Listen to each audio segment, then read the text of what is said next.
Welcome to another episode of Amazon Legends. And my next guest today has worked with Amazon vendors, then Amazon aggregators for 6 years. I spoke to her a few months ago, so it's coming up to 7 years. And today she's the founder of Amazing Wave. And Amazing Waves is a publisher of e-commerce sellers. And also she has a podcast of her own called the New Frontier Podcast. And when she's not working, she likes outdoors and yoga. So with that, everybody, meet my guest, Joe Lambajiva. Welcome to the show, Joe. Thank you so much, Nick. Thank you for having me. Oh, it's a pleasure to have you. So I introduced you as publisher of e-commerce sellers, but really what you really do and your passion is AI, right? So, Yeah, so the publication is called AI for e-commerce and Amazon sellers. okay. So today we're gonna talk about AI. Yes. So those of you who are listening, you want to stay focused because this is going to be an action-packed episode where you're going to be able to take away valuable and actionable ideas that you can apply very quickly. And the other thing is, as we record this episode, the AI is going full speed ahead. There's all kinds of apps, and people are writing their own little things, chat GPTs and others.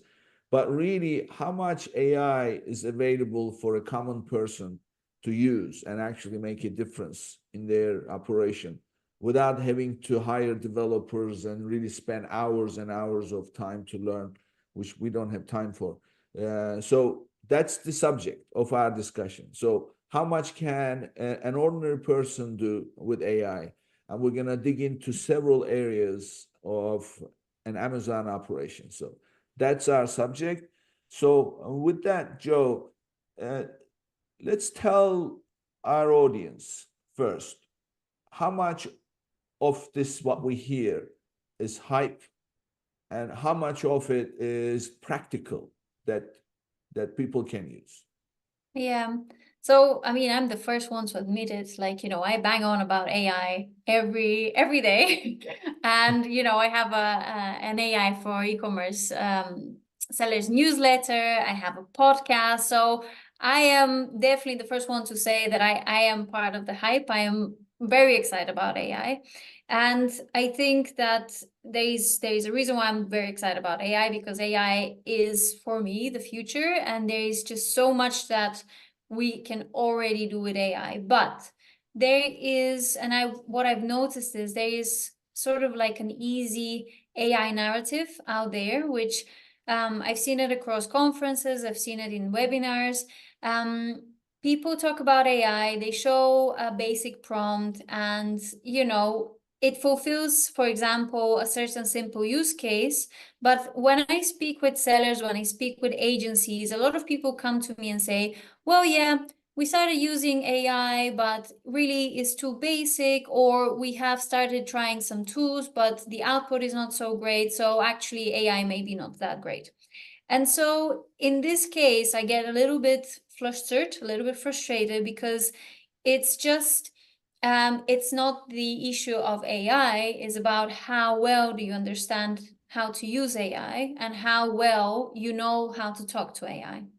And this is where like a lot of mismatch happens between everyone promising the world to like users saying, oh, this can do everything, and then actually how much users can translate that into actionable good output. Does that make sense? Yeah. I mean, I'll tell you myself. So this is anybody listening is going to identify with this, I think.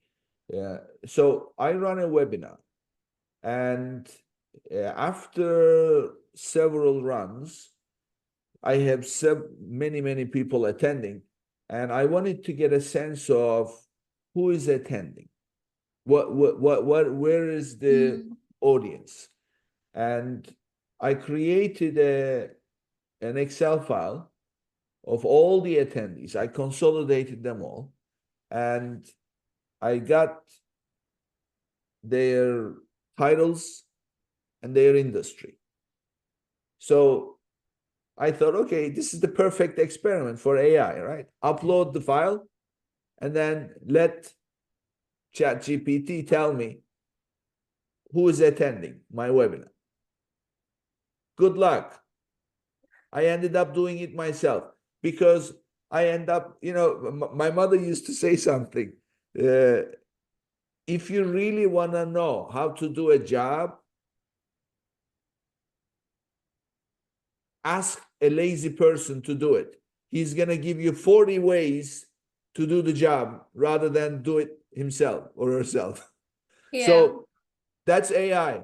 So it started giving me, okay, you can create this table, you can create that table. I cannot work with this data. I cannot work with that data. Do this, do that, do the other. And I thought, oh my God, all it is doing is it's just creating a pivot table. So I can do that. I don't actually use pivot tables in Excel. I just do the formulas myself. So in the end, I thought, forget it, I'll just do it myself. So that's my experience. So what is it that I did wrong? Tell me.